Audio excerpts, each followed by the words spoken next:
Bien, hoy tenemos el privilegio de poder analizar el proyecto europeo con nuestros tres invitados. Para ello articularemos este diálogo en torno a varias cuestiones. Comenzaremos preguntándonos en qué ha cambiado la Unión Europea con la pandemia y cómo ha cambiado también el mundo para Europa en clave geopolítica. Entraremos a continuación en análisis del modelo de gobernanza europea en aras de comprender cómo podemos construir un mayor liderazgo desde la Unión Europea. También, quizás, y será un tema que pondremos sobre la mesa, pues superar la dependencia que tiene la Unión en tantos aspectos del exterior. Y repasaremos después, en tercer lugar, los pilares de la estrategia geopolítica europea. Para finalmente, si tenemos tiempo, porque no podemos extendernos de todo el tiempo que nos gustaría en este evento, dada la relevancia de nuestros invitados, entraremos, si podemos, en ese papel de España en esta estrategia. Por ello, sin más dilación, entremos en la primera cuestión. Como he mencionado, ¿en qué medida ha cambiado la Unión Europea con la pandemia en clave geopolítica?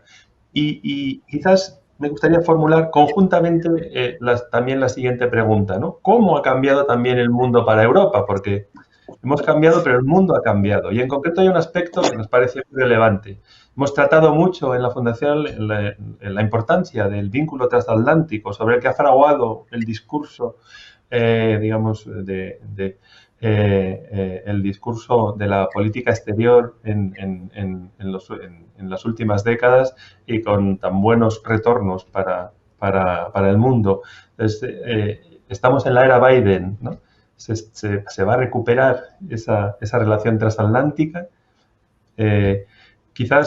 Luis, quizás podrías comenzar tú con la respuesta a estas dos cuestiones. ¿Cómo ha cambiado la UE? ¿Cómo ha cambiado el mundo? Y la clave España, Estados Unidos, Europa, Estados Unidos. Sí, encantado. Muchas gracias. Vamos a ver, el cambio principal en la Unión Europea, bueno, ha habido un cambio que sabíamos que venía, que ha venido inducido por el Brexit, que se ha producido simultáneamente a la pandemia, y a la vez nos hemos enfrentado a una crisis económica muy importante. Europa ha tenido, digamos, un poco una rémora menos, que era el Reino Unido, que paraba las soluciones conjuntas, y ha sido capaz de dar un salto que yo creo que es el cambio fundamental en la respuesta a la pandemia económico enorme. No solo por la respuesta del Banco Central Europeo, que se hubiera producido seguramente igual, no por la respuesta de los estados inicial, aplicando el MEDE y permitiendo todos los otros sistemas de acceso al dinero europeo conjunto, sino sobre todo por la presencia de un enorme, muy gran plan de recuperación, estos 750.000 millones del plan de recuperación, que suponen que Europa por primera vez hace algo que se había casi prometido no hacer en el año 12, ¿no? Que es la emisión de eurobonos y la decisión de endeudarse conjuntamente para hacer una política de inversión conjunta. ¿Eso qué significación geopolítica tiene? Pues eso supone que Europa decide que a ciertas instancias, para ciertas cuestiones, va a ser una potencia económica no solo comercial, sino también, y no solo monetaria, sino también económica fiscal. A la vez, Europa decide que el enfrentarse a la pandemia, sobre todo el tema de la compra de vacunas, lo va a hacer conjuntamente. Entonces, son dos pasos en los que Europa realmente decide decirles a los ciudadanos que las dos decisiones más importantes para el futuro de sus vidas individuales como ciudadanos, no estamos hablando de grandes cuestiones de Estado, son cuestiones del día a día, que son su salud y su prosperidad económica, son cuestiones de las que Europa básicamente se va a responsabilizar como continente, como Unión Europea. Esto no hubiera sido posible ninguna de las dos con Inglaterra, con el Reino Unido dentro, y son prácticamente consecuencias de la combinación de Brexit y pandemia. Esto es un cambio importante para Europa y que requiere una serie de adaptaciones. Requiere que tengamos mecanismos para tomar decisiones conjuntas fiscales, requiere que tomamos mecanismos para tomar decisiones conjuntas de rule of law, de Estado de Derecho, para que Hungría y Polonia y otros nos aprovechen de este dinero haciendo sus fechorías. Requiere que tengamos cuestiones, digamos, de política de posición común externa conjunta, de la que hablaremos mucho en esta charla, en esta discusión seguramente. Y todas esas decisiones adjuntas que hacen falta no se han tomado. Europa siempre se dijo que era un gigante con pies de barro y lo volvemos a ser, ¿no? Nos toman el pelo los bielorrusos con una economía de 60.000 millones de euros, que, bueno, pues una economía que no llega a la de una autonomía española, que es pues 250 veces más pequeña que la economía europea. Nos toman el pelo los rusos cuando dicen lo de Borrell, nos toman el pelo Erdogan. Por un lado tenemos esta capacidad y creamos en los ciudadanos esta expectativa. Por ejemplo, los ciudadanos piensan que Europa va a ser capaz de controlar ciertos desmanes de los gobiernos, por ejemplo, el de España con el Poder Judicial, etcétera. Pero por otro lado, Europa no tiene herramientas para hacer ni siquiera el tema del Estado de Derecho con Hungría y con Polonia. Entonces nos encontramos en esta situación extraña en la que Europa crece y crece y se hace más potente y se hace más capaz de intervenir en la vida de los ciudadanos y a la vez sigue teniendo unos mecanismos de decisión y unos mecanismos de actuación, de gobernanza muy pobres. Y ese conflicto para mí es muy frustrante estando dentro de la maquinaria ahora estos años, porque no es algo que piense hacer durante mucho tiempo, pero estando dentro de la maquinaria me frustra mucho. En cuanto a la cuestión de la relación con Estados Unidos, pues bueno, el cambio ha sido dramático desde el 31 de diciembre para atrás y para adelante. Es cierto que hay muchos puntos de oportunidad de Trump y Biden, en la política con China, en muchas cuestiones comerciales, que no son tan diferentes. Pero el cambio ha sido radical y nos pone a Europa en una situación en la que Estados Unidos está demostrando una capacidad de actuación y de reacción muy rápida y muy ágil y nos pone una vez más contra el espejo de decir, oye, realmente Europa yo creo que está en esa situación en la que tiene que dar ese salto adelante o se nos van a notar mucho las costuras, ¿no? O sea que hay como 2 o 3 circunstancias externas que nos han planteado una oportunidad que hemos aprovechado, pero que nos plantean todavía un reto muy grande a la hora de, bueno, ya lo saben los que nos están viendo, lo hablaremos luego, ¿no? Lo de condeno fuertemente, condeno aún más fuertemente, que son las frases favoritas de nuestras instituciones, ¿no? Que ya condenan, que ya, bueno, ya condeno esto, lo condeno, ya no saben cómo de increíblemente. Bueno, ¿y qué? En fin, esa es mi primera andanada. Gracias. Sí, genial. Sí, Manuel, una primera reacción y luego Susana. Sí, solamente por añadir, ¿no? Unos apuntes a lo que estaba diciendo Luis, y gracias, por cierto, Vicente, y a la Fundación por la invitación, sobre la cuestión transatlántica, ¿no? Que ya que lo preguntabas, ¿no? Yo creo que se abre una ventana bueno, muy particular y es una oportunidad para la relación transatlántica, lo que nos viene. Por lo menos yo detecto en 4 campos muy concretos, ¿no? El primero tiene que ver con la democracia y la defensa de la democracia liberal y las sociedades abiertas en el mundo. La administración Biden creo que ha hecho un diagnóstico que no difiere mucho del que se ha hecho en buena parte de Europa, definitivamente del que se ha hecho en España. Lo dice nuestra estrategia de acción exterior, ¿no? Que en el fondo la piedra angular del orden internacional que está en juego en estos momentos pues es en parte la propia democracia, ¿no? Y los sistemas políticos democráticos y las sociedades abiertas y garantistas. Y la administración Biden eso yo creo que lo ha visto y ahí se puede abrir un espacio de colaboración muy amplio. Todavía no está muy claro cómo se va a vertebrar. Están hablando de una cumbre de democracias. Bueno, hay que ver cómo termina eso aterrizando, pero lo que está claro es que va a inspirar buena parte de su política exterior, ¿no? El segundo campo es en el ámbito multilateral. Donde ha habido un viraje, como estaba diciendo antes Luis, que son 180 grados, ¿no? En comparación con la administración anterior. En el espacio de unas semanas, la administración americana ha vuelto al Acuerdo de París de lucha contra el cambio climático, han retomado su membresía en la Organización Mundial de la Salud, han desbloqueado el nombramiento de la directora general del Fondo de la Organización Mundial de Comercio, han expresado interés en retornar al acuerdo nuclear con Irán y de hecho están participando en las conversaciones que están teniendo lugar en Viena sobre ese acuerdo. Bueno, hemos congelado las sanciones, los aranceles bilaterales que nos habíamos impuesto por el conflicto de Airbus y de Boeing. O sea, hay un claro deseo de vuelta a la mesa de la multilateralidad y del acuerdo y eso para nosotros creo que es muy positivo, y Europa lo venía pidiendo desde hace tiempo en todos estos frentes, ¿no? En tercer lugar, en el ámbito económico, y aquí seguro que Luis también nos puede decir cosas, ¿no? Pero tenemos una relación bilateral intensísima, no solo en lo comercial, también en el stock de inversión y otros. España, el país donde tiene el stock de inversión mayor del mundo es Estados Unidos. Tenemos más de 84.000 millones de euros de inversión en Estados Unidos, y el presidente Biden ha aprobado un paquete de estímulo de 1,9 billones, pero es que tiene otros dos, uno de infraestructuras y otro que se llama el Plan de Familias, de aproximadamente otros dos cada uno. En el total te vas a 6 billones de estímulo, ¿no? Eso, estaba viendo un informe de la OCDE hace un par de días, solo el primero, solo el de 1,9, la OCDE estima que ha contribuido 0,5% de crecimiento a la Unión Europea, al PIB de la Unión Europea en este ejercicio, ¿no? Entonces, imaginémonos si se aprueban los otros dos, ¿no? Creo que el problema no va a ser de crecimiento, será otro, que también podemos comentar, ¿no?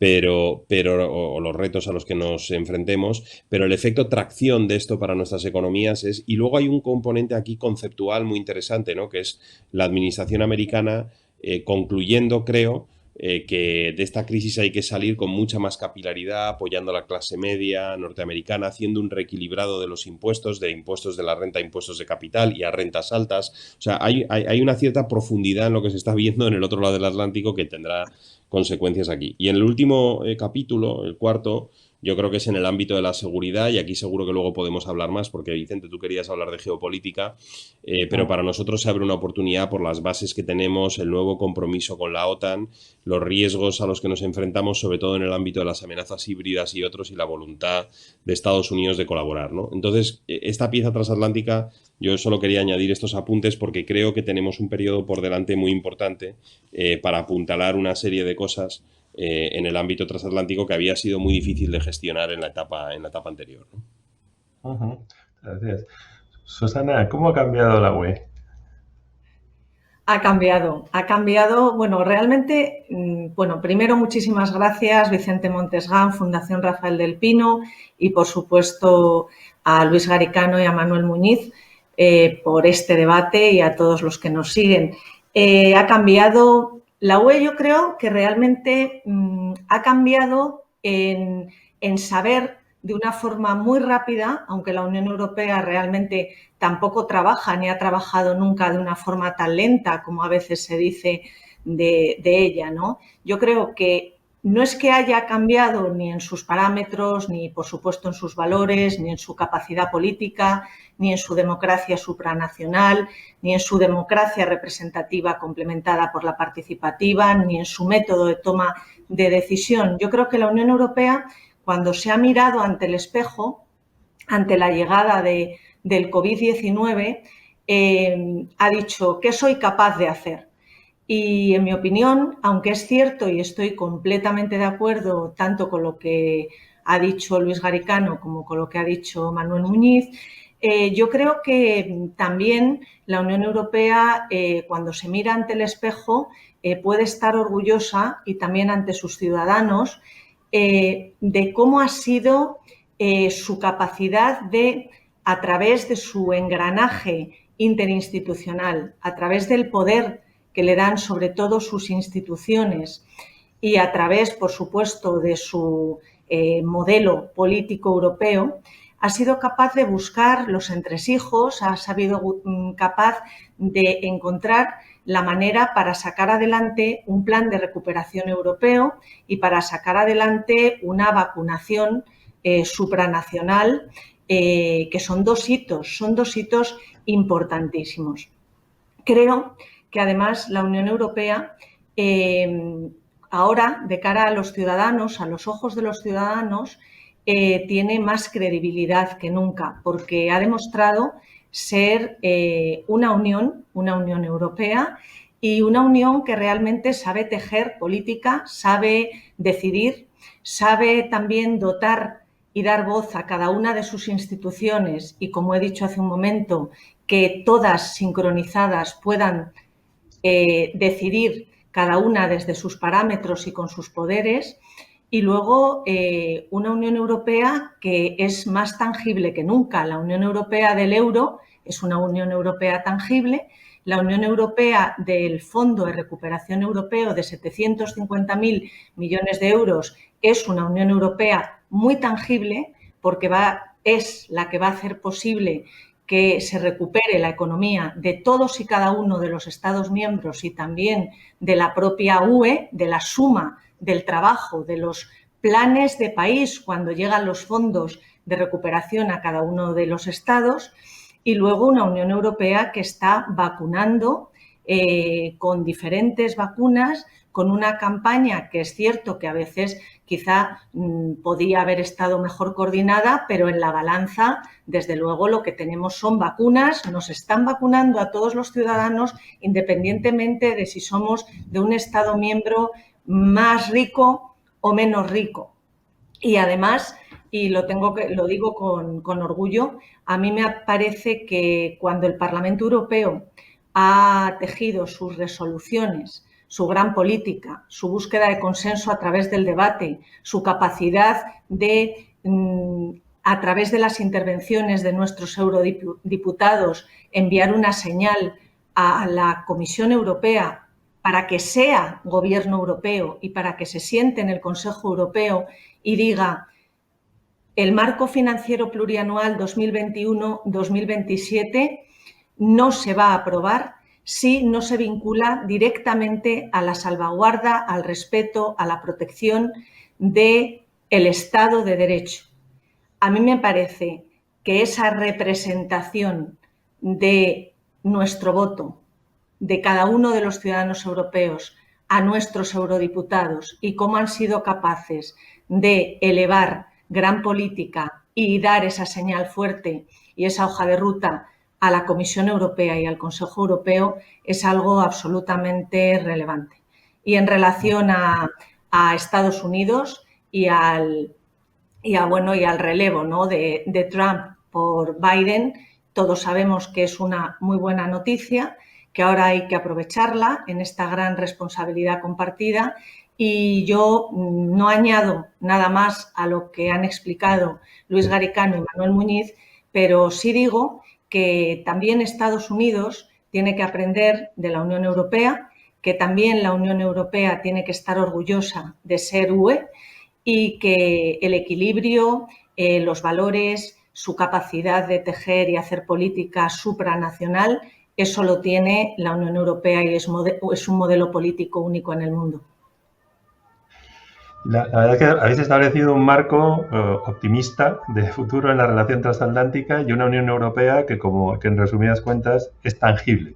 Pero sí que es cierto que ya incluso en vuestra primera reacción han aparecido una serie de elementos que tienen que ver con el liderazgo, ¿no?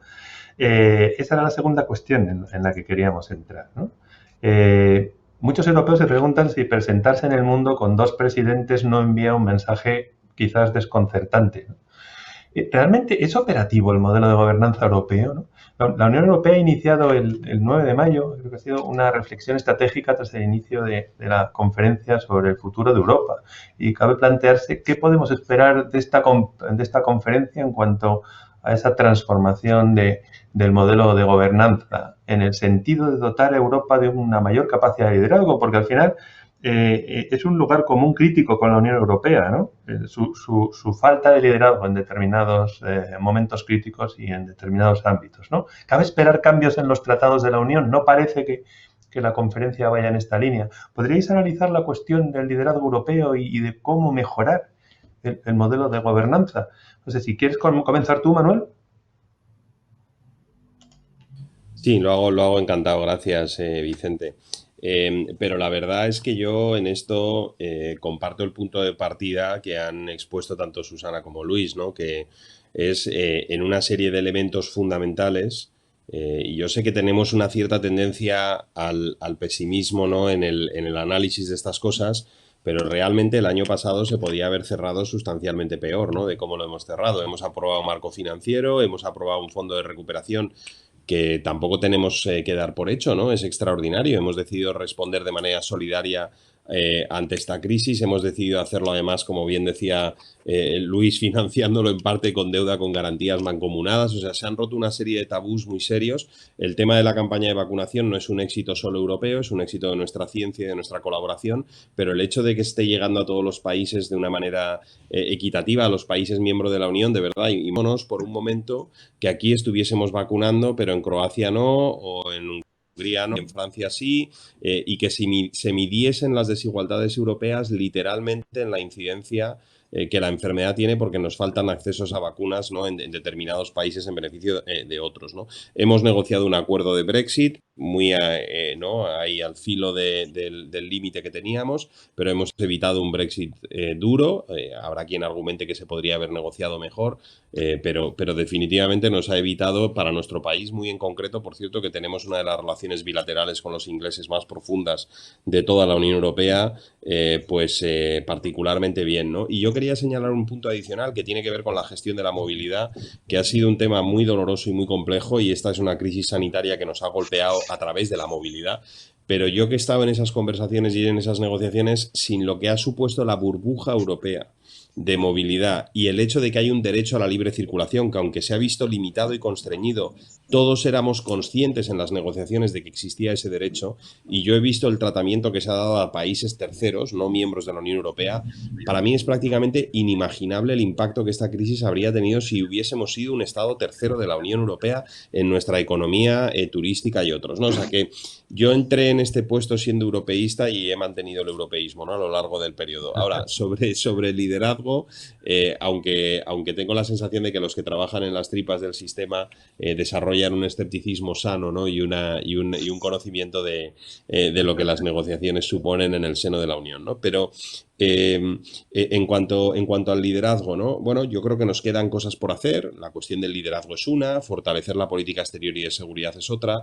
Creo que hay un campo vital, y lo pongo sobre la mesa, y luego, Vicente, tú nos dices si consideras que tenemos que profundizar en él, que tiene que ver con la autonomía estratégica y sobre todo en un campo nuevo. La autonomía estratégica, bueno, nadie sabe muy bien todavía a qué nos referimos por ello. Nosotros hemos hecho un ejercicio con los holandeses para intentar aterrizarlo. En términos históricos, autonomía estratégica se utilizaba para hablar de la política exterior y de seguridad común, y siempre se hablaba pues de un pilar europeo en la OTAN, por ejemplo, ¿no?, o de capacidades propias de la Unión. La crisis de la COVID yo creo que ha ampliado ese ámbito al comercial, resiliencia y capacidad de mantener nuestras cadenas de suministro fundamentales y de responder ante shocks externos con autonomía. Y yo creo que hay un tercer ámbito, y aquí, como os decía, yo lo apunto, ¿no?, que tiene que ver con la soberanía tecnológica y con la autonomía en el ámbito tecnológico y de innovación, ¿no? Y a mí este es un tema que me preocupa particularmente, porque si uno ve las métricas generales de potencia en este campo, Europa se está quedando atrás en sectores muy importantes. Atrás, digo, en relación a China y Estados Unidos, preeminentemente en tecnologías clave. Vamos, yo ahora os puedo hacer aquí una lista, ¿no?, pero los proveedores de 5G más competitivos no son europeos, los proveedores de servicios de nube tampoco, los servicios de geolocalización, los sistemas operativos de telefonía móvil tampoco, ¿no? Entonces, si uno suma todo esto, pues nos tenemos que empezar a preguntar si de verdad tenemos una dependencia tecnológica en sectores estratégicos, y solo le veo una solución a esto en la escala y la potencia de Europa y en la escala del mercado europeo, ¿no? Entonces yo creo que aquí vamos a tener que desarrollar trabajo. Y Vicente, último apunte, ¿no?, que yo no sé si es un tema tan claro o tan... ¿Cómo decir? No, es que deberíamos de tener un único líder del Ejecutivo comunitario, ¿no? Yo creo que el poder y la influencia en el siglo XXI se van a medir por múltiples métricas y herramientas y capas. Y yo, si tuviera que señalar una donde tenemos carencias serias y que va a afectar a nuestra autonomía, soberanía, capacidad de generar oportunidades para nuestros ciudadanos, es el ámbito tecnológico. Y ahí creo que tenemos un expediente por delante que tenemos todavía que atender entre todos. Sí, no, profundizaremos precisamente en la idea de la autonomía estratégica. Es una de las claves, yo creo, que tenemos que poner sobre la mesa en este debate, no solamente tecnológica, sino energética, en tantos aspectos, ¿no? Ya que, sin duda, si os parece, concentrándonos un poco en el tema del modelo de gobernanza, ¿no?, y en este liderazgo, no sé, Susana, si tú que has escrito tanto sobre precisamente esta cuestión, si quieres hacer la siguiente intervención y, por supuesto, intervenir y cruzaros cuestiones. Totalmente libre, ya sabéis. Así es la casa. O sea que... Gracias, Vicente. Sí, bueno, para mí la gobernanza multinivel europea, que además todos sabemos que la palabra y el concepto gobernanza pues está ahora, pues vamos a decirlo así, ¿no? Muy de moda, ¿no? Que se emplea mucho y la Unión Europea lo incluyó en su libro blanco, en el libro blanco de la Comisión Europea en el 2001, porque realmente la Unión Europea es un ejemplo de gobernanza multinivel y es un ejemplo de círculos concéntricos permanentemente armonizándose, sincronizándose, tanto desde el enfoque y desde la decisión, como he comentado antes, interinstitucional y su poder institucional como referente, como desde la propia dinámica de cómo funciona su método de toma de decisión. Y aquí realmente has apuntado, Vicente, has hablado de la conferencia sobre el futuro de Europa. Yo creo que tenemos una gran oportunidad y al mismo tiempo corremos un riesgo, voy a decirlo así. ¿Por qué corremos un riesgo? Porque la conferencia sobre el futuro de Europa es una gran oportunidad para, en este marco, gran marco de envergadura de debate con la sociedad civil europea, para que exponga a la sociedad civil sus ideas, sus contribuciones, sus reivindicaciones y sus propuestas, tenemos, como digo, la gran oportunidad de que haya, por decirlo de alguna forma, dos planos, dos apartados muy bien ordenados, ¿no? Siempre hablo de una democracia viva y ordenada. Para mí el orden es muy importante, por eso la democracia representativa siempre digo que tiene que ser la que lleva el timón y estar complementada por la participativa y en ese orden. Y yo creo que la Conferencia sobre el Futuro de Europa será un éxito y no será un trámite, digamos, de una plataforma digital multilingüe, de ideas. Todo es positivo, ¿no? Pero si queremos de verdad alcanzar esa profundización política tan necesaria dentro de la propia UE, debe haber también sobre la mesa un espacio dedicado de forma seria a los temas que realmente conlleven la convocatoria de una nueva Convención Europea que sí tendría en su mano la capacidad de realizar una reforma de los tratados. ¿Por qué digo esto? Digo esto porque entre todas las ideas y todos los temas que se debatan en la Conferencia sobre el Futuro de Europa, supongo que más adelante en este debate hablaremos pues, de Pacto Verde Europeo, de digitalización, tienen que estar también sobre la mesa temas tan importantes como el paso de la unanimidad a la mayoría cualificada, como el tema de la vuelta al modelo de los Spitzenkandidaten, abordar de nuevo el tema de las listas transnacionales. Yo creo que, por ejemplo, las elecciones 2019 quizá era un poquito pronto para ponerlas en marcha, porque los ciudadanos a veces les cuesta identificar el rostro de algunos de nuestros eurodiputados, pues quizá era un poco pronto, además de todo lo que conlleva de armonización de circunscripciones electorales, etcétera. Pero esos temas tienen que estar ahí, como siempre digo también el tema de la Constitución Europea, ¿no? La palabra Constitución es una palabra que une, es una palabra que no une mucho más que el concepto y la palabra tratado, aunque en el Tratado de Lisboa está volcado el proyecto de Constitución Europea en un porcentaje amplísimo y tenemos a la Carta de Derechos Fundamentales de la Unión Europea, tenemos, como digo, en la Conferencia sobre el Futuro de Europa y para dar un paso más en esta gobernanza europea multinivel, debemos, en mi opinión, recoger todos la oportunidad de la Conferencia sobre el Futuro de Europa para ese gran debate con la sociedad civil, con los ciudadanos europeos y también para poner sobre la mesa temas de anclaje, de política de fondo que hagan posible que una Convención Europea, tal y como está enunciado en el artículo 48 de nuestro tratado, pueda llevar a cabo esa reforma de los tratados para una gobernanza más ágil y más líder en el mundo, ¿no? En la geopolítica de nuestro tiempo y en la globalización, la Unión Europea tiene que presentar su liderazgo y, como digo muchas veces, y creerse que es líder porque la Unión Europea es líder. Luis, desde esa sede de la soberanía europea, ¿Cómo percibes la lógica esta de la gobernanza, del liderazgo? Mira, la conferencia, la idea de cambiar las cosas y de lanzar una conferencia pro Futuro Europa viene de dos líderes de mi grupo, ¿no? De Emmanuel Macron y Guy Verhofstadt. Guy Verhofstadt es quizás el político europeo por excelencia, es una persona con una capacidad, un dinamismo, una creatividad, una ambición para Europa, una convicción impresionantes, ¿no? Únicas. Y eso, que es su gran virtud, es lo que le ha hecho inaceptable para los Estados miembros. Los Estados miembros no querían tener un líder de la conferencia que fuera alguien muy dinámico y que pudiera traer muchos cambios. Entonces, el acuerdo entre el gobierno, los gobiernos, el Parlamento y todos los engranajes, digamos, que pusimos en marcha hace exactamente 2 años, incluían, o por lo menos nosotros como grupo liberal entendemos que incluían, obviamente otros grupos al final no lo han entendido, a Guy Verhofstadt como presidente de esta conferencia, para que impulsara, para que fuera dinámico, para que aquello realmente cambiara. Guy perdía la dirección del grupo, pero tenía la dirección de la conferencia de la Futuro Europa, los socialistas tenían a Sassoli como presidente del Parlamento, los populares tenían a Ursula von der Leyen, además el centro derecha tenía a Lagarde. Bueno, ese era un poco el arreglo.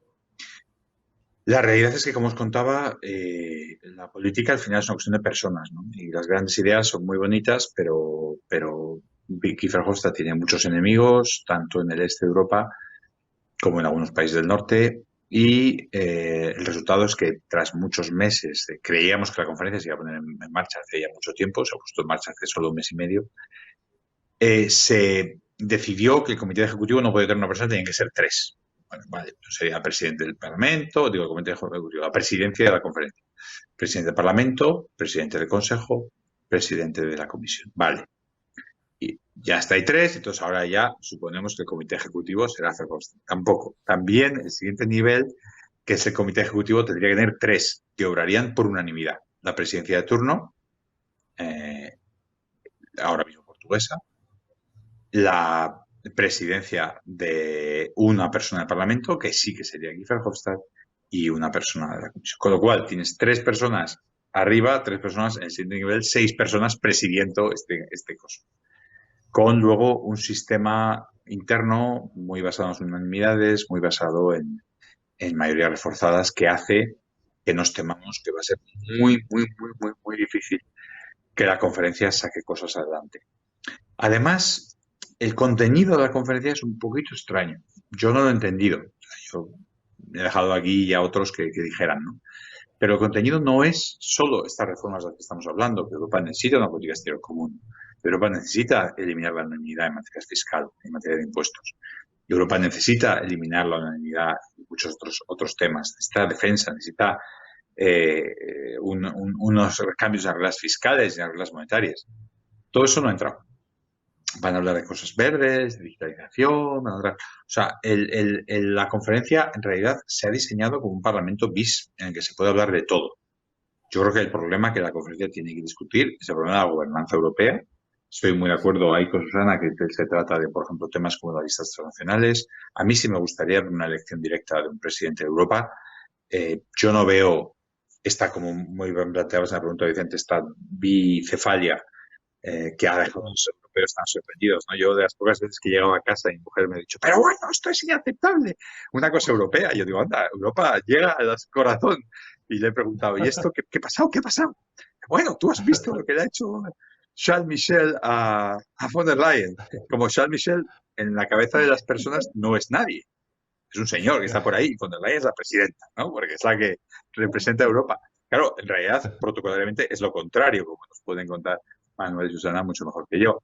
Y entonces, bueno, realmente ha creado un seísmo en Europa. No os imagináis en el seno de la Comisión del Consejo la tensión que hemos vivido estas semanas con el Sofagate, ¿no? Que para los que no saben de qué estoy hablando, Ursula von der Leyen se quedó de pie y Charles Michel se apropió del único sofá que había en una cumbre con Erdogan en Turquía. O sea que esta bicefalia hay que tratarla, que la explotan nuestros enemigos para tratar de hacer saltar nuestras instituciones, que la ha explotado bicefalia, a veces acefalia, que fijaros cómo se ha reído de nosotros Putin en aquella rueda de nuestro querido Josep Borrell, cómo se ha reído de nosotros Lukashenko. No se puede imaginar nadie que Lukashenko hubiera hecho esto con un avión chino, que Bielorrusia hubiera cogido un avión chino y lo hubiera hecho bajar, o un avión americano, imaginaros, o sea, un avión de American Airlines que va por Bielorrusia, llevarlo con un caza a aterrizar en Minsk, vamos, o sea, ni se les pasa por la imaginación. Entonces, ahí tenemos un déficit de poder y de liderazgo que realmente requiere dar un paso que la realidad, como os cuento por la anécdota de cómo le han hecho el boicot aquí para que no tuviéramos un presidente dinámico, muestra que los estados se niegan a evitar este déficit de liderazgo, ¿no? Y la conferencia es una oportunidad para hacerlo. Yo tengo una pequeña sombra de esperanza aquí, Manuel Muñiz nos puede dar un insight desde el Consejo, que es la coincidencia de potencialmente Weber en la presidencia del Parlamento, Emmanuel Macron en la presidencia del Consejo, de los gobiernos, para que nos entendamos, Guy Verhofstadt en esta conferencia y Ursula von der Leyen. Entre estos cuatro se pueden sentar y pueden decir, vale, listas transnacionales y Spitzenkandidat o una presidencia dirigida directamente, y estas son las dos grandes cambios. No lo sé. Ojalá. Esa es un poco una esperanza a lo mejor absurda, pero me gustaría pensarlo a pesar de todo lo que os he contado sobre la imposible gobernanza y el un poquito extraño contenido de la conferencia. Y perdón, Vicente, digo una cosa más. Depende en parte de que los ciudadanos, porque como han dicho los ciudadanos tienen una capacidad para intervenir directamente, que los ciudadanos también se movilicen e intervengan. Los ciudadanos pueden aquí actuar un poco para poner esa presión. Antes de entrar en la autonomía estratégica, y como estoy intentando ya recoger preguntas de nuestro público e integrarlas en el debate... Susana quería decir algo, Vicente. Hay una petición a Susana de una reacción y también por alusiones, Manuel, aunque sea breve. Susana, por favor. Sí, solo iba a decir que muy de acuerdo con lo que dice Luis y que realmente yo creo que es muy importante crear tendencia. O sea, crear tendencia. ¿Quién nos iba a decir a nosotros que ahora íbamos a tener un fondo de recuperación europeo y esta vacunación en todos nuestros Estados miembros? Bueno, pues crear esa tendencia poniendo sobre la mesa sobre todo las personas, por supuesto, que sabemos y que nos dedicamos a trabajar sobre el tema de la Unión Europea, yo creo que ese crear tendencia da sus frutos y que lo importante es que esos temas también de gran política estén ahí y que se hablen, además de todos los temas, por supuesto, vectores como el Pacto Verde Europeo, digitalización, porque todo al final está enlazado. Manuel. Yo muy rápidamente, ¿no? Que yo cuando estaba en la universidad me dediqué durante unos años a estudiar integración europea y es un proceso de permanente insatisfacción, ¿no? Porque, bueno, a la gente se le olvida que los procesos cuando hablamos de integración europea, en el fondo hablamos de un proceso sin cesión de compartir soberanía, ¿no? Sobre temas delicados. La Unión Europea está ya entrando en asuntos, sobre todo en política exterior, en seguridad, en defensa, que son el corazón de la soberanía nacional, ¿no? Y por lo tanto, pues son debates complejos que requieren de que se acumule un coste elevado a la no integración, ¿no? O sea, aquí hay un proceso clarísimo de crisis y de shocks externos que te van llevando a avanzar en parte de esta agenda, ¿no? Pero yo veo el vaso medio lleno claramente y yo al principio de la crisis de la COVID fui de las primeras personas que dije que como esto lo gestionásemos mal, nos íbamos a encontrar con un ascenso del euroescepticismo en muchos sitios y creo que hemos conseguido que no sea así, ¿no? Por cierto, se me ha olvidado mencionar antes también aspectos de política monetaria, que ahora ya los damos por hecho, ¿no? Pero la política monetaria del Banco Central, que fue una conquista de la última crisis, ¿no? Y que se ha mantenido y se ha ampliado, nos ha permitido implementar políticas presupuestarias y fiscales mucho más expansionistas y de sostenimiento del tejido, ¿no? Productivo y del empleo.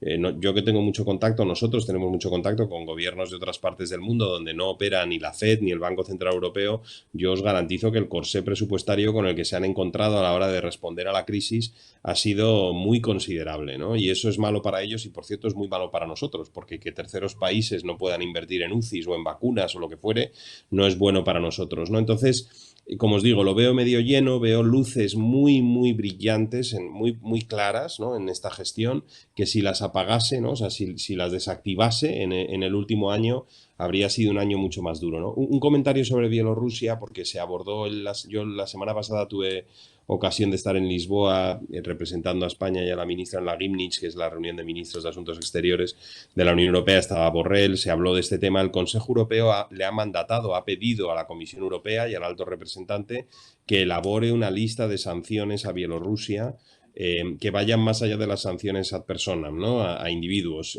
sanciones económicas a sectores, a áreas de actividad y a productos bielorrusos, y ahí se presentaron unos cuantos, luego se explicitaron en la rueda de prensa posterior, y hay un proceso dentro de la Unión Europea que España apoya para que esto tenga un coste, ¿no? O sea, que no sea algo gratuito, una violación de semejante calibre de las normas que regulan la movilidad internacional aérea y lo que hemos podido ver estas semanas, ¿no? Entonces, bueno, nuestra esperanza es que esas sanciones se adopten y que esto tenga un coste considerable para Bielorrusia, porque el comportamiento es totalmente inaceptable, ¿no? Entonces yo le daría un poco de tiempo. Es verdad que nunca somos tan rápidos como los americanos, a veces no tan contundentes, pero luego somos muchos y nuestro mercado es enorme, ¿no? Y para Bielorrusia es totalmente estratégico, ¿no? O sea que yo creo que el coste que le podemos imponer puede ser considerable y significativo, y hay un proceso en marcha para que así sea, ¿no?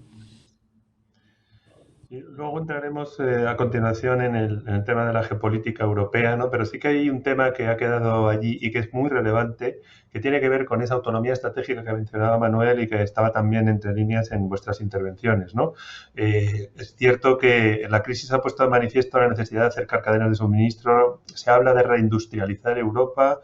Hemos hablado de las prioridades que siempre pone en primer lugar la presidenta von der Leyen, de sostenibilidad, de digitalización, Europa verde. O sea, son muchos elementos y flujos que van en sentidos contrarios, porque un planteamiento que está en estos momentos sobre la mesa es en qué medida esa búsqueda de esa autonomía estratégica no nos lleva a reforzar una crítica que se ha hecho generalmente a la actitud en determinados ámbitos de la Unión, que es esa lógica de reconstrucción de esa fortaleza Europa.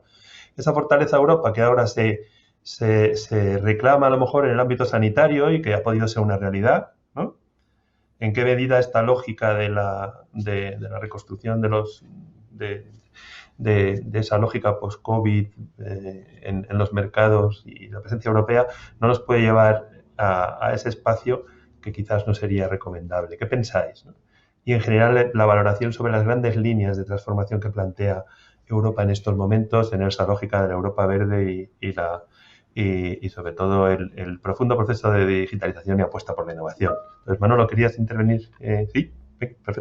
Sí, y sobre todo me interesa mucho escuchar a Susana y a Luis sobre esta cuestión, ¿no? Porque al final, tenemos que encontrar un equilibrio entre la introducción de un criterio de seguridad en nuestras relaciones económicas y comerciales con terceros y otorgar mayor resiliencia sobre todo a nuestras cadenas de suministro de materiales críticos, y esto es más fácil decirlo que tasarlo, ¿no? ¿Cuáles son los críticos? ¿Cuál es el premium que ponemos a esa resiliencia? Hay formas de hacerlo, ¿eh? O sea, yo he visto ejercicios, por ejemplo, de pedir a industrias críticas que sometan a test de estrés a sus cadenas de suministro, ¿no? Entonces uno puede simular y plantear esas situaciones de estrés. Eso normalmente te suele llevar a que esas industrias o bien acorten esas cadenas de suministro, hagan un nearshoring, ¿no? Se las traigan a lugares más cercanos y seguros, o incluso a un reshoring de parte de esa producción, pero eso implica unos costes sobre esas cadenas de suministro, ¿no? y sobre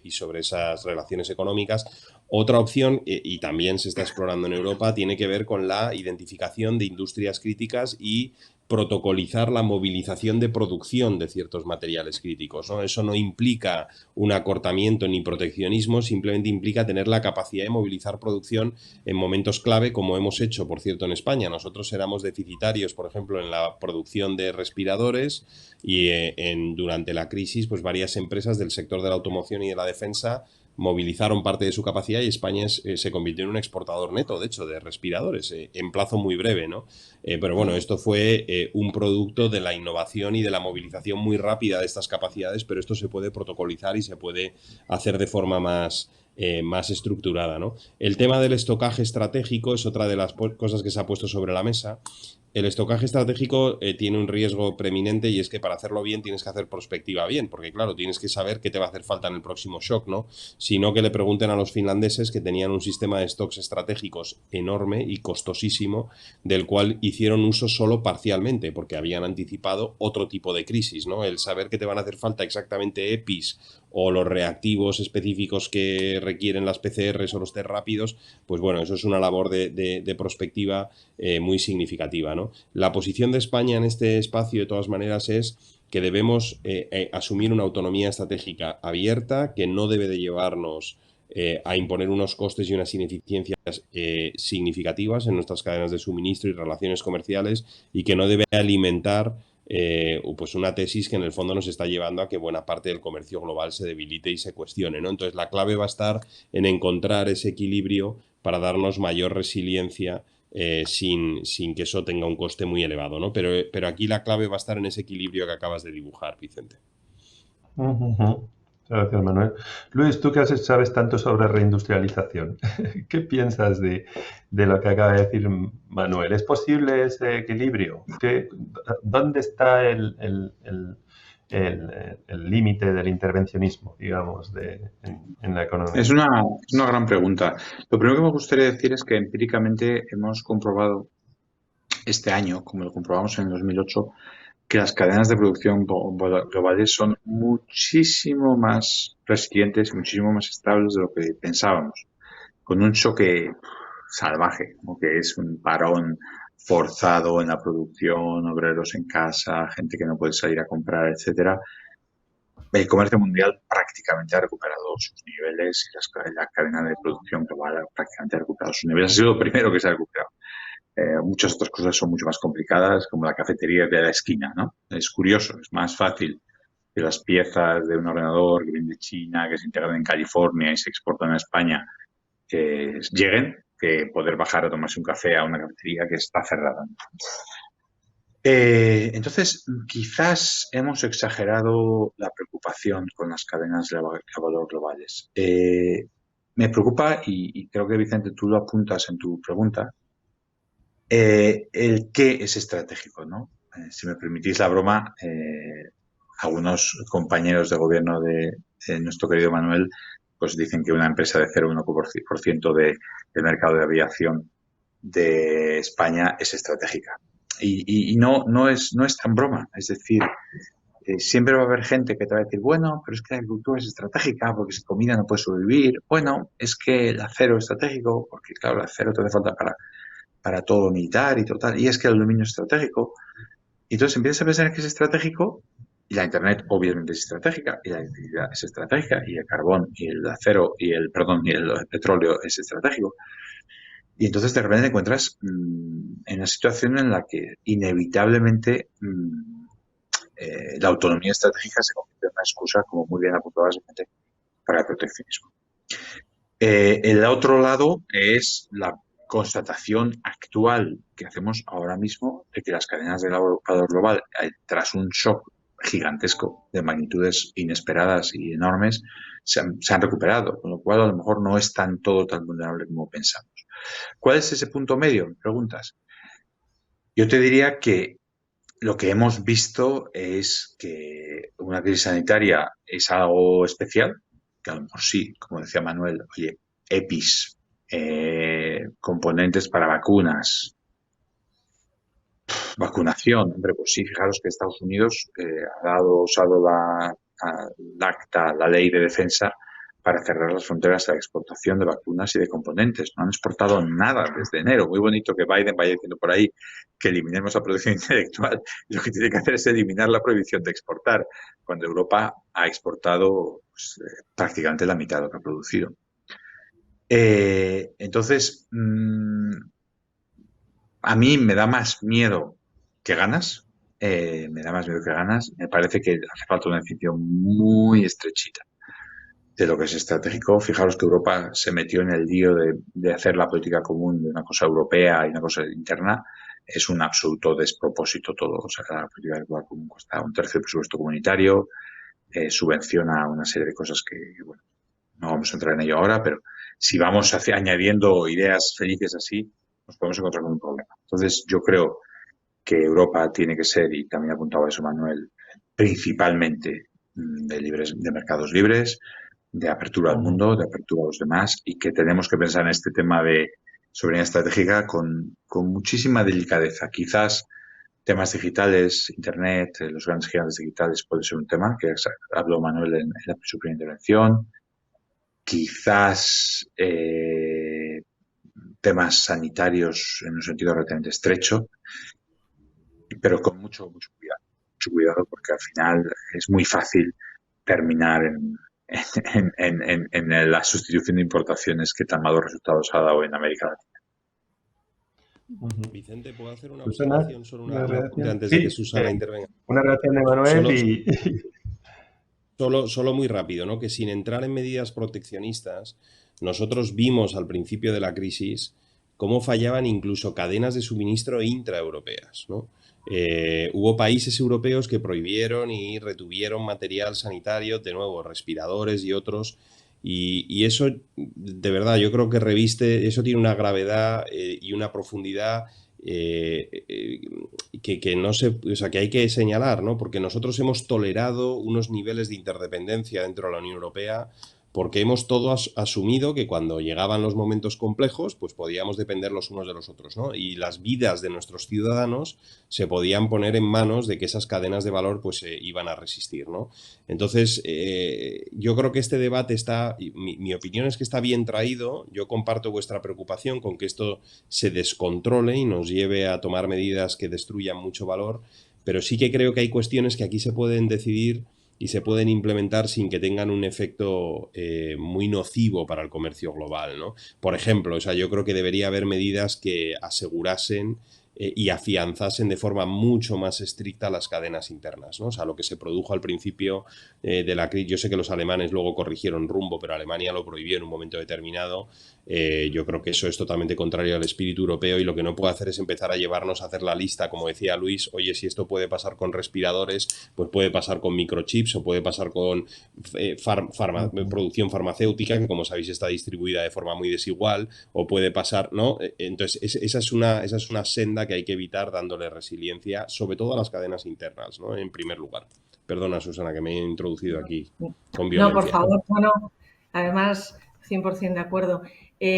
Yo, si me permitís, me gustaría, bueno, en todas estas cadenas, en todo lo que es la estrategia productiva y en todo lo que ha acelerado, ¿no?, como catalizador la propia llegada del COVID-19, yo creo que tenemos un Pacto Verde Europeo con sus dos fechas clave, 2030, fecha intermedia para llegar a ese 50-55% y que consiga, ¿no?, Europa ser el primer continente climáticamente neutro en el 2050.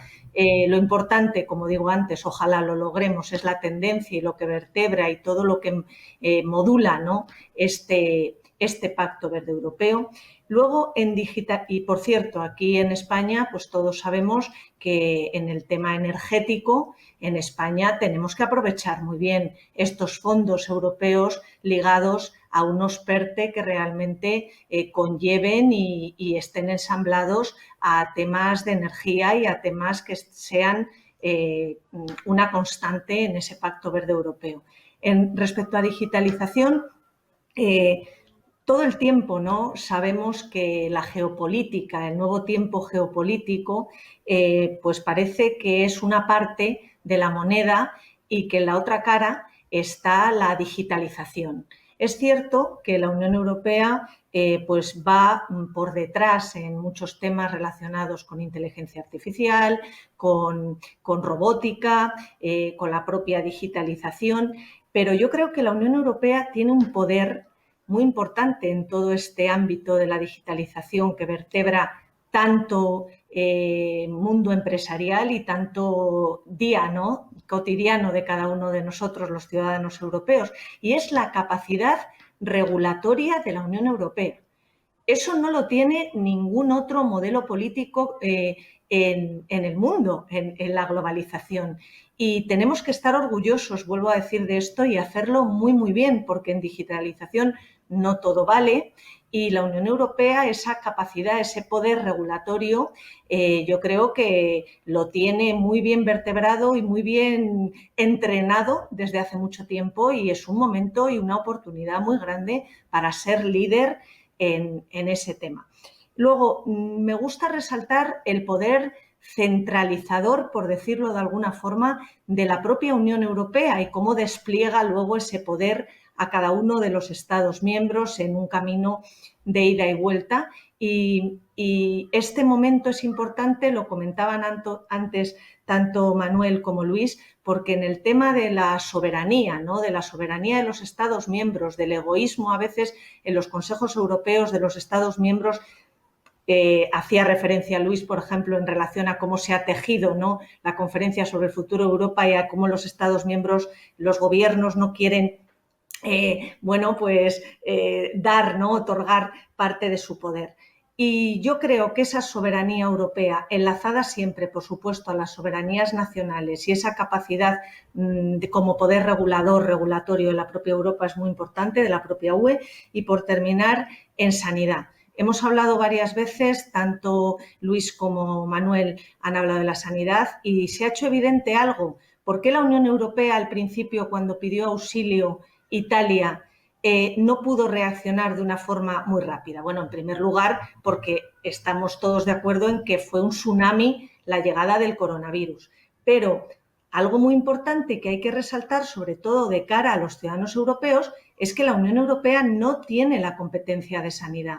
Entonces, esto también en este examen, en esta catarsis, en este espejo en el que se mira la Unión Europea y al que miran los Estados miembros, sus gobiernos y los propios ciudadanos, hay que decir bien alto que la Unión Europea también necesita esa dimensión europea de sanidad para, por supuesto, en conjugación permanente con la sanidad de cada Estado miembro, poder reaccionar, ojalá no sea necesario, ante algo tan tremendo, ¿no?, como ha sido y tan triste y como está siendo el COVID-19. Yo creo que el liderazgo de la Unión Europea está ahí y que estamos en un momento y un tiempo decisivo para mostrar lo que somos y lo que somos capaces de seguir haciendo.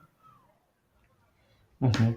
La verdad es que, Susana, mencionas muy a menudo siempre precisamente esa estrategia basada en el impulso de áreas como la sostenibilidad, la digitalización y tal. Y la verdad es que es cierto que estamos en una pantalla en la que compartimos la defensa del libre mercado, del libre comercio, la competencia y también la regulación eficiente, ¿no?, y una intervención razonable de los gobiernos en determinados ámbitos. O sea, que yo creo que habéis enunciado una serie de valores que yo creo que son compartidos en toda la pantalla, digamos, ¿no? Pero fijaros que están entrando muchísimas cuestiones y como se nos va agotando el tiempo, aunque todavía disponemos un poco más de tiempo, sí que hay muchísimas cuestiones que están llegando que tienen que ver con un aspecto que habéis tratado y que nos lleva directamente a la cuestión de la estrategia geopolítica, ¿no? Resumiendo las distintas preguntas que se formulan, existe entre la ciudadanía europea una sensación de indefensión a veces cuando se enfrenta a un problema serio, o nos enfrentamos a un problema serio en Europa, sobre todo cuando es un problema que se puede tildar de doméstico, ¿no?, aunque sea en el ámbito internacional. La sensación a menudo es que los países están solos, por lo que nos transmiten un poco nuestros seguidores, pero además esta sensación de debilidad, esta sensación de debilidad exterior tras las humillaciones que habéis mencionado recientes, sufridas por Europa frente a Rusia, Turquía, Bielorrusia, ¿no? Y también se plantea un poco todo ese tema del frente, del ejercicio del poder por parte de China y Estados Unidos. En un contexto, y perdonad la respuesta larga, pero estoy sintetizando muchas preguntas, en un contexto multipolar en el que aparecen además potencias regionales que nos gustaría conocer vuestra opinión también a este respecto, van probablemente a convivir con las superpotencias, creando un escenario ante el que Europa deberá perfilar una estrategia si no la tiene. ¿Hay estrategia geopolítica en la Unión Europea frente a todos estos aspectos y cuáles serían sus pilares?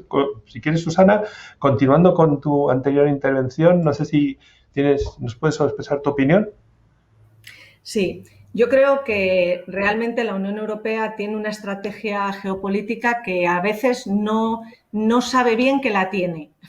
A ver, yo creo que tiene los ingredientes, que tiene las herramientas, que tiene los mecanismos, por supuesto hay que fortalecerlos, pero no es consciente de que los tiene y, por lo tanto, si no es consciente de tener esos pivotes no estratégicos en la geopolítica global, pues difícilmente puede ponerlos en marcha. Yo creo que China, Estados Unidos son muy conscientes de lo que son y de lo que hacen. Yo creo que la Unión Europea es consciente de lo que hace, de sus anclajes de valores, de su modelo político, de sus vectores de actuación, de nuestro Parlamento supranacional europeo, pero al mismo tiempo no es consciente, por ejemplo, o no en un grado muy elevado, de que además del desarrollo sostenible y de la sostenibilidad, enmarcada más en el ámbito y en la esfera del medio ambiente, la Unión Europea es un ejemplo de sostenibilidad institucional.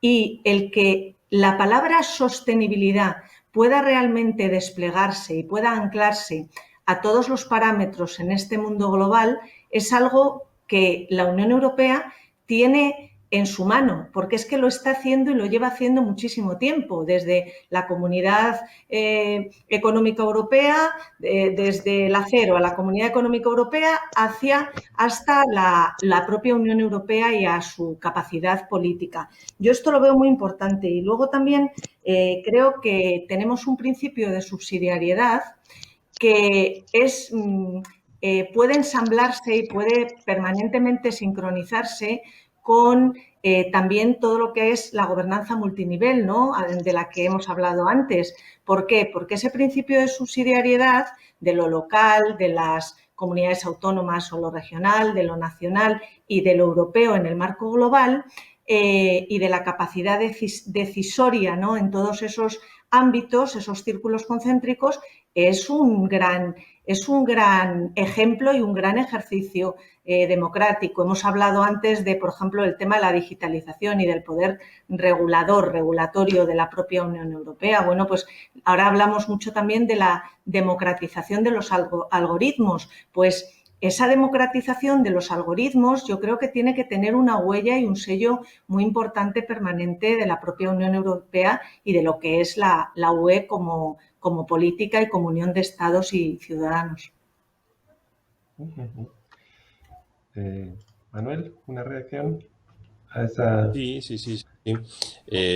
Y por cierto, me ha parecido muy acertada la observación de Susana sobre la unión de salud y cómo la Unión Europea, a eso vuelve a ser un caso de libro, ¿no?, de manual de proceso de integración, ¿no? Nos enfrentamos a una crisis de salud tan generalizada y ahora pues vamos a construir instrumentos europeos para estar mejor preparados para la siguiente. Sobre la agenda geopolítica, ¿no? Bueno, yo creo que antes de contestar si Europa va a hacer geopolítica y cuál, yo creo que la pregunta clave es dibujar el reto geopolítico, ¿no? O los retos, o sea, cuál es el telón de fondo de esa pregunta. Y yo, pues por conectar con algo que decía al principio, nosotros hemos hecho un diagnóstico aquí en nuestra estrategia de acción exterior y es que el telón de fondo es la degradación del orden internacional abierto, el liberal, y el cuestionamiento de la democracia liberal en muchas de sus facetas, tanto dentro como fuera del mundo democrático, ¿no? Ese es un proceso que creemos que se viene produciendo, hablo en plural porque ya al haberse esto recogido en nuestra estrategia de acción exterior, pues forma parte del consenso que hemos conseguido armar desde el Ministerio, ¿no? Es un proceso que se viene produciendo en los últimos 10-20 años, que tiene una manifestación muy clara en el ascenso de poderes y de países abiertamente liberales y autoritarios en el mundo, y luego de una implosión o de un debilitamiento de la democracia dentro del mundo democrático. Los motivos por los que esto se está produciendo son múltiples. Yo soy de la opinión de que hay una fuerza económica inmensa detrás de este proceso de precarización y de debilitamiento de las clases medias en las democracias, y honestamente no sabemos cómo sostener una democracia con unas clases medias precarizadas. O sea, a la polarización económica le sigue la polarización política, ¿no? Por lo menos están fuertemente correlacionadas estas dos tendencias. Además a este proceso Yo creo que la COVID le suma velocidad, porque la COVID mal gestionada agrava la desigualdad social. Y si salimos de esta crisis con la sensación con la que se salió de la anterior, que es de una fuerte desigualdad en la salida, yo creo que bueno, pues nos vamos a encontrar con serios problemas en nuestra vida política en los próximos años, ¿no? Por eso la respuesta, y esto no es solo España, ¿no? O sea, ha habido un consenso muy llamativo en el FMI, Banco Mundial, OCDE, en todas las organizaciones, que la salida tenía que ser a través de políticas expansivas en lo fiscal, en lo monetario y de sostenimiento del empleo y del tejido productivo. Es una respuesta económica muy distinta a la anterior, muy distinta. En vez de hacerla desde arriba a través de las instituciones financieras, ha sido desde abajo, ¿no? ERTES, ICOs, créditos, avales, etcétera, para sostener empleo y demanda, ¿no? Y consumo en nuestra economía, y que empresas con problemas de liquidez pues no se enfrentaran a un problema de solvencia, ¿no? Pero bueno, la COVID mal gestionada puede ser un acelerador, ¿no? Y le añadiría una capa adicional, que es la capa tecnológica, que ya la estaba apuntando Susana también, y yo mencionaba al principio de la conferencia, y es cómo las tecnologías emergentes están empezando a dar forma a sistemas políticos autoritarios, represivos, no solo a darles forma, les da sostenibilidad, ¿no? La convergencia de los grandes datos, de la inteligencia artificial, de las ciencias del comportamiento y de la neurociencia, empiezan a configurar modelos de gobernanza abiertamente, ampliamente antiliberales, ¿no? O iliberales. Entonces la pregunta, Vicente, es si la Unión Europea puede jugar un papel, ¿no? en este entorno tan turbulento, ¿no? Donde se está redefiniendo el modelo político por antonomasia y la gobernanza global. Yo creo que sí, yo creo que sí. Yo creo que la Unión Europea es un bastión de derechos y libertades, que es un faro en el mundo en este sentido, sobre todo si hacemos las cosas bien, ¿no? Dentro de los países de la Unión, que tenemos la capacidad normativa, el poder normativo que estaba mencionando antes Susana, y regulatorio, para construir un humanismo tecnológico en el que se protegen los derechos de las personas, por ejemplo, el derecho a la privacidad, que la gente cree que el derecho a la privacidad es solamente el derecho a proteger tus datos, ¿no? La privacidad es la piedra angular de un edificio de derechos mucho mayor, porque ya somos perfectamente conscientes de que si alguien conoce tu comportamiento, y por alguien me refiero a un Estado o a una corporación, y lo conoce en suficiente detalle, es capaz de darle forma a tu comportamiento, de manipular tu comportamiento a través de múltiples técnicas, ¿no? Que ya hay, de nudging y de otros, ¿no? Entonces, yo creo que Europa está llamada a jugar un papel central.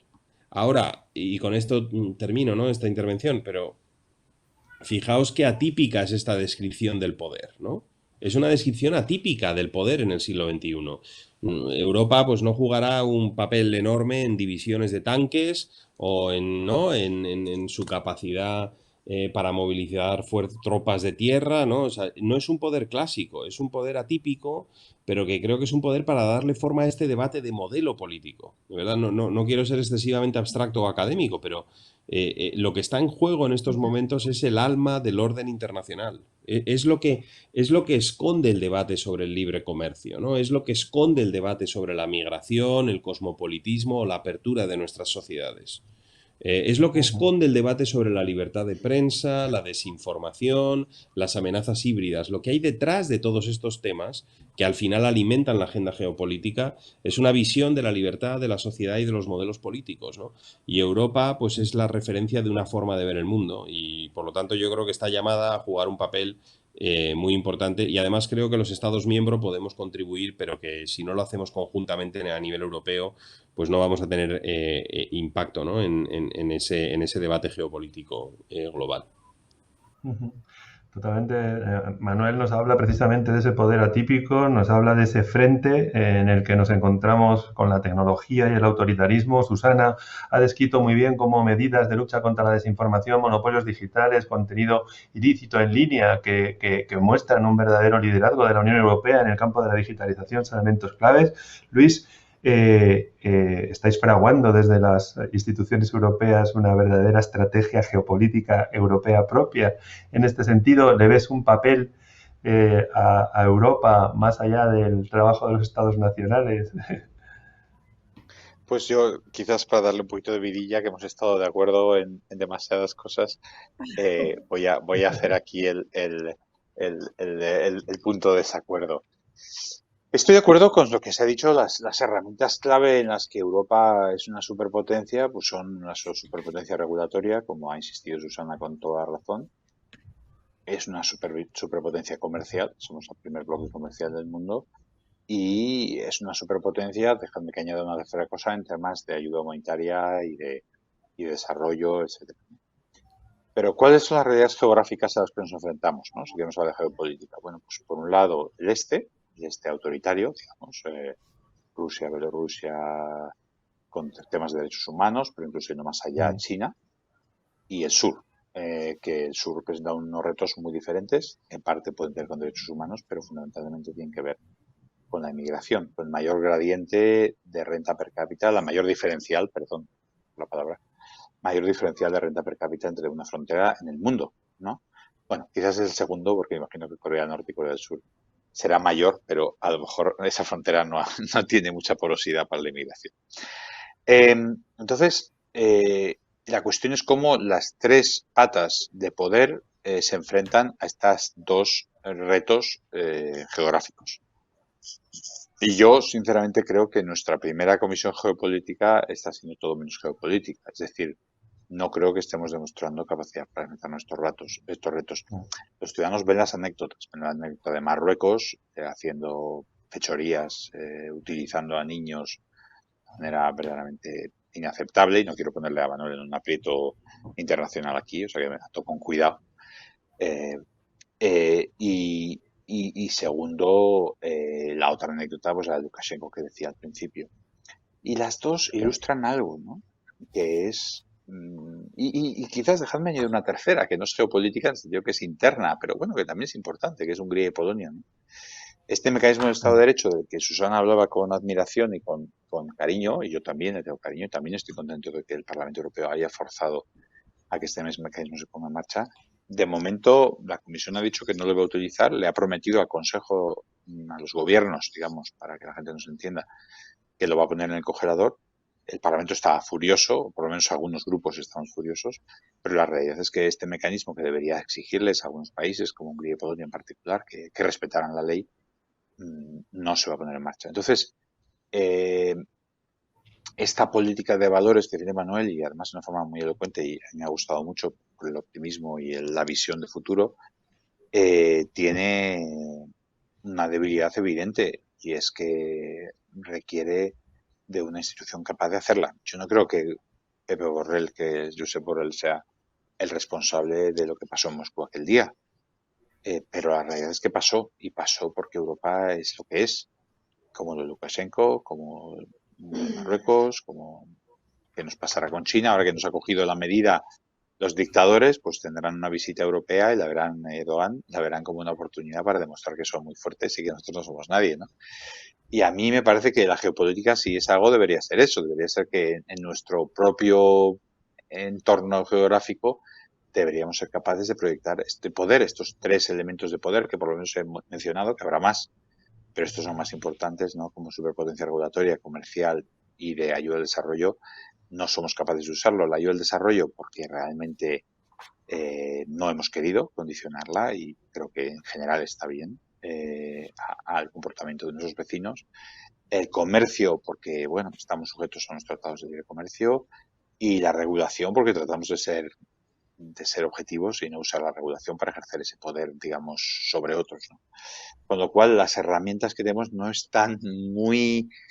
son muy utilizables para conseguir estos objetivos y para atajar estos retos en nuestro entorno geográfico, a los que me he referido. Esa sería mi visión un poquito más pesimista, pero sobre todo por hacer de contrapeso, y me alegro de que Manuel Muñiz vaya a contraponer el contrapeso.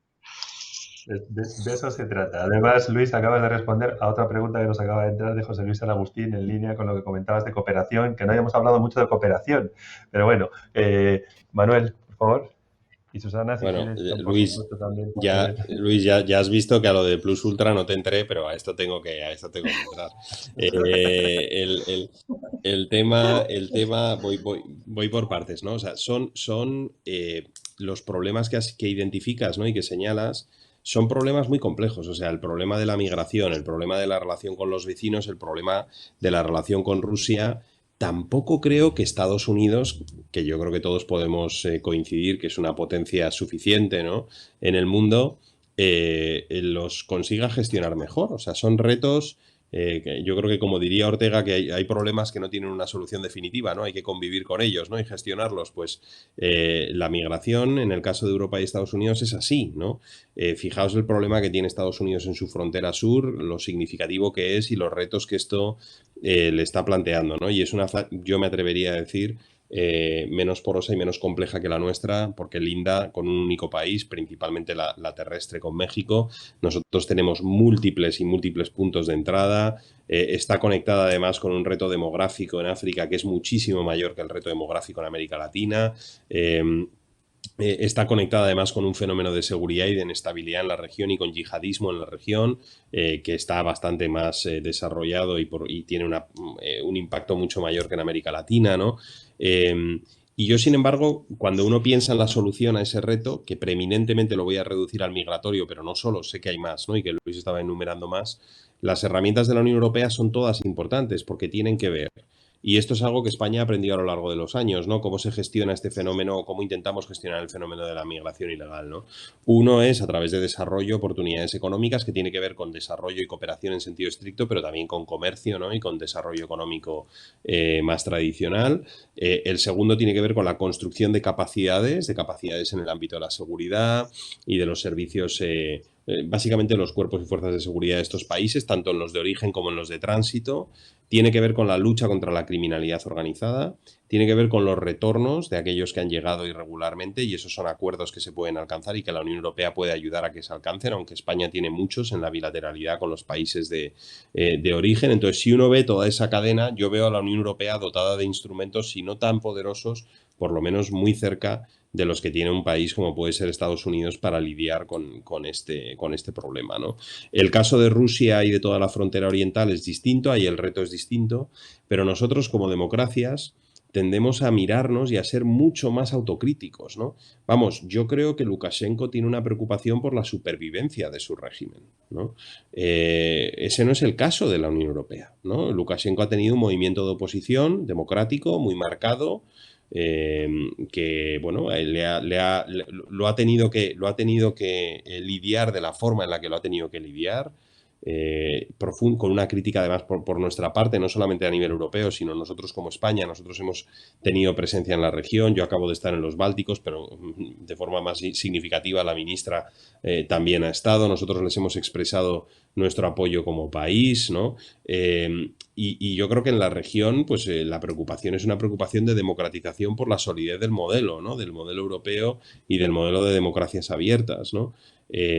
El resto, bueno, pues vamos a tener que ir lidiando con estas cuestiones. En las amenazas híbridas, en otras hemos construido muchas capacidades, muchas. Acabo de estar, como decía, en Estonia y en Finlandia. En Estonia está ya el Centro de Ciberseguridad de la OTAN, en Finlandia está el Centro de Excelencia en Amenazas Híbridas de la Unión Europea, en Lituania se ha creado un centro regional para las amenazas híbridas también. Entonces, nos estamos dotando de los instrumentos, pero yo no nos veo en retirada. O sea, yo no creo que nuestro sistema, ni nuestro modelo, ni nuestras alianzas, tanto en las militares como de otro tipo, estén en retirada en la región, ¿no? Entonces, creo que tenemos que ser críticos y autocríticos y dotarnos de las herramientas que nos hacen falta, pero partir de la base de que somos la parte claramente con más recursos y más fuerte, ¿no?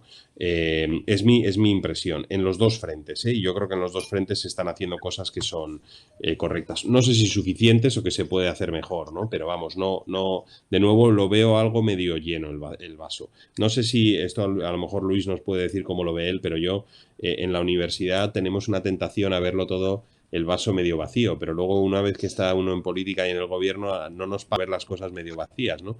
Nos pagan por intentar dibujar sendas y plantear líneas de acción, ¿no? Entonces yo ahora ya tengo un deje muy claro en el que intento ver estas líneas, pero bueno, que tampoco nos ciega, que tenemos que ir perfeccionando las herramientas que tenemos, ¿no?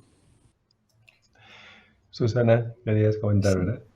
Bueno, yo no estoy en la política, aunque estoy porque me encanta la política, sobre todo la política europea. No estoy evidentemente en el gobierno, pero Manuel, veo el vaso medio lleno. También lo veo medio lleno.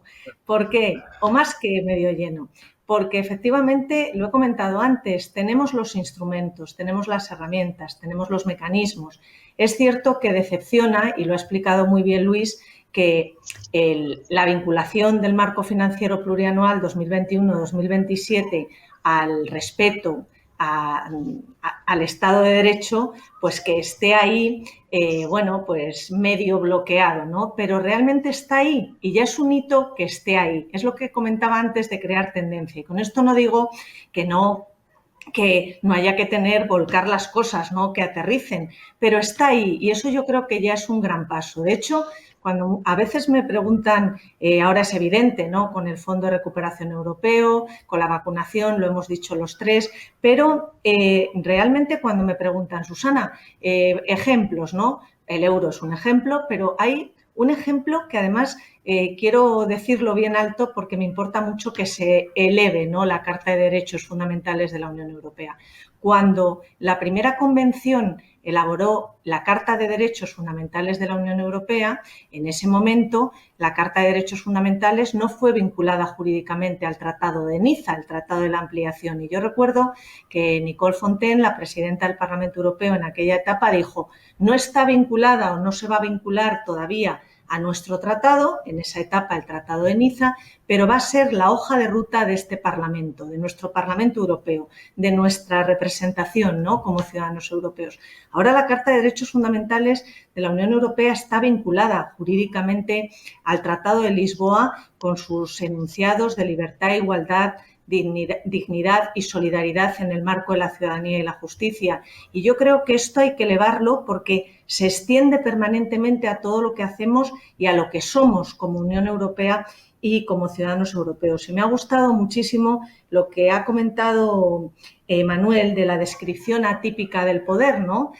Porque ese poder abstracto de sueños, de utopías, de realidades, de lo concreto, de los pasos concretos que hacen política, yo creo que nos ha llevado ahora con el COVID-19 también a una descripción atípica de la solidaridad. Con la gran descripción, significado y todo lo que abarca humanitariamente y políticamente la solidaridad y la responsabilidad compartida de ejercerla y de decidirla y de aplicarla, y también con todo lo que significa la Unión Europea como gran poder solidario. Por ejemplo, hemos hablado del Pacto de Migración, lo que ha presentado la Unión Europea hace unos meses, en mi opinión, un pacto de migración a la carta, yo lo llamo personalizado, pues no es el pacto de migración que merece la Unión Europea y que realmente eleva la Carta de Derechos Fundamentales de la Unión Europea. Así que yo creo que hacer tangible permanentemente, que es lo que hacemos la Unión Europea, su Carta de Derechos Fundamentales es lo que realmente desdobla política, la despliega y crea también efectos tangibles tan poderosos como el Fondo de Recuperación o la vacunación supranacional de la UE. Pues muchas gracias, Susana. La verdad es que has puesto un broche de oro en este diálogo, ¿no? La verdad es que continuaríamos hablando. Tenemos muchísimas preguntas sobre España y la Unión Europea. Da para otro o varios diálogos que sería un verdadero privilegio volver a tener con vosotros, ¿no? Sobre todo después de la presentación, ¿no? Precisamente del Plan de Acción Exterior de España, que además ha liderado en gran medida Manuel desde el Gobierno y que nos encantaría analizar en profundidad. Pero bueno, saben que somos muy respetuosos con su tiempo, con el de las personas que nos acompañan en el proyecto como ponentes y por supuesto con el de todos ustedes que nos están siguiendo. Quedan 2 minutos y yo creo que no debemos abrir en estos momentos otro debate y quizás lo oportuno en estos momentos es concluir con este broche que nos ha ofrecido Susana. Y, por supuesto, agradeciendo a Susana del Río, a Manuel Muñiz y a Luis Garicano que nos hayan ofrecido este interesantísimo diálogo, ¿no? Yo creo que subyace a lo debatido ese deseo de que el rol de la Unión Europea en este mundo de geopolítica multipolar al que nos dirigimos continúe siendo el de la defensa de la libertad, la democracia y los derechos humanos en el mundo. Muchísimas gracias a todos. Esperamos verles en la próxima ocasión. Gracias, amigos. A vosotros.